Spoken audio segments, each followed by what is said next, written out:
Well, as you know, there are often not that many things that Democrats are doing correctly for themselves. And sometimes Democrats are sort of relying on or hoping that Republicans will mess themselves up. It's not a great strategy, but to the extent that it's useful, you do love to see it. And the latest is that Marjorie Taylor Greene, the repugnant and radical Republican Congresswoman from Georgia, is furious that Tulsi Gabbard hammered Republican Congressman-elect liar George Santos on Fox News 2 nights ago. So let me remind you what happened. George Santos is a huge liar, lied about his job history, lied about his educational history, lied about being Jewish, maybe lied about the circumstances of his mother's death. Lie, lie, lie, lie, lie. He appeared with Tulsi Gabbard, who used to be a Democrat. Now she's not. Next thing you know, Tulsi Gabbard's campaigning for Carrie Lake and Herschel Walker and filling in for Tucker Carlson. But to her credit, Tulsi did a good job, to some degree, of holding George Santos accountable.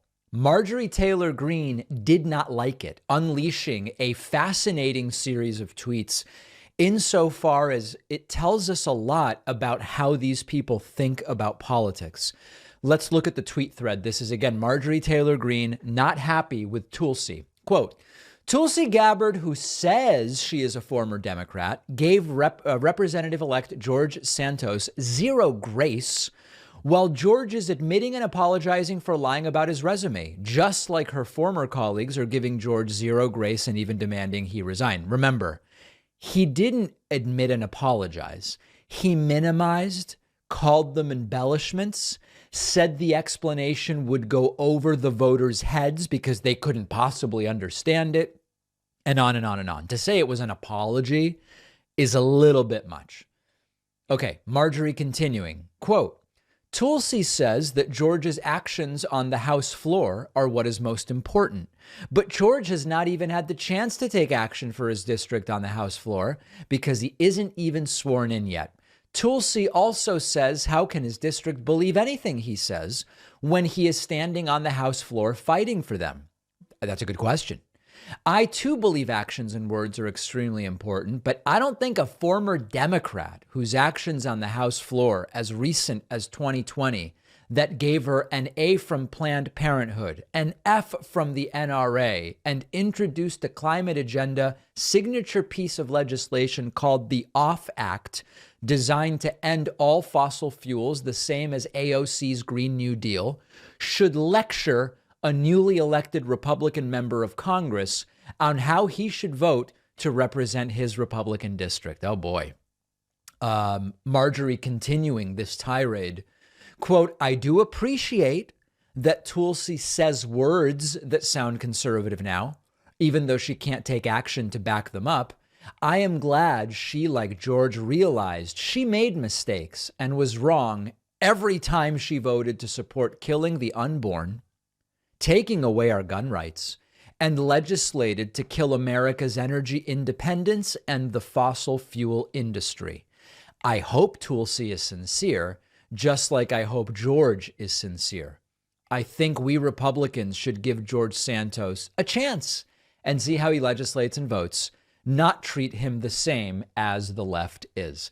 Listen, there is not even the smallest doubt that were George Santos a Democrat, Marjorie Taylor Greene and all of these people would be treating him completely differently. And to some degree, although I'm not a fan of Tulsi Gabbard's, she seems to be treating him the way he deserves to be treated based on his actions, not because of his party designation. Similarly, I hope you all know that my position on George Santos would be exactly the same if he were a Democrat. And as you all know, this idea that there's a double standard among everybody when it comes to these types of wrongdoing is very much untrue. I don't know anyone on the left who was defending Anthony Weiner when he was involved in sexting minors and whatever, all the different things that he did. When that Democratic congressman, I believe it was caught with 10 grand in his freezer, I didn't defend him. I don't know anybody that did. It is not all the same. And while Marjorie Taylor Greene wants to claim that it is the left with the double standard, it is really her ilk, the MAGA people, etc. The only really good take here from Marjorie Taylor Greene, if you said to me, David, sir, what would be an intellectually honest reaction from Marjorie Taylor Greene that defends George Santos? It would be if Marjorie Taylor Greene came forward and said, listen, let's not be hard on George Santos, because at the end of the day, our entire party really is as dishonest as he is. Like, when we say cutting taxes for the rich is good for the economy, that's just as dishonest and more damaging than when he said he graduated from college. That would be a surprisingly refreshing, accurate take from Marjorie Taylor Greene, not the argument she's making. Marjorie Taylor Greene, as is almost always the case, coming up with the worst take on every issue, a constant liar, a consistent liar, and she lacks total morals, values, and ethics. And that's part of why she has no problem with the lies told by George Santos. I don't hate the infighting. You all know that. I think it's good for the left. The left needs help. Any help the left can get, I think we should take, assuming we're not doing anything illegal or immoral, and certainly letting them fight amongst themselves has nothing immoral or illegal to it.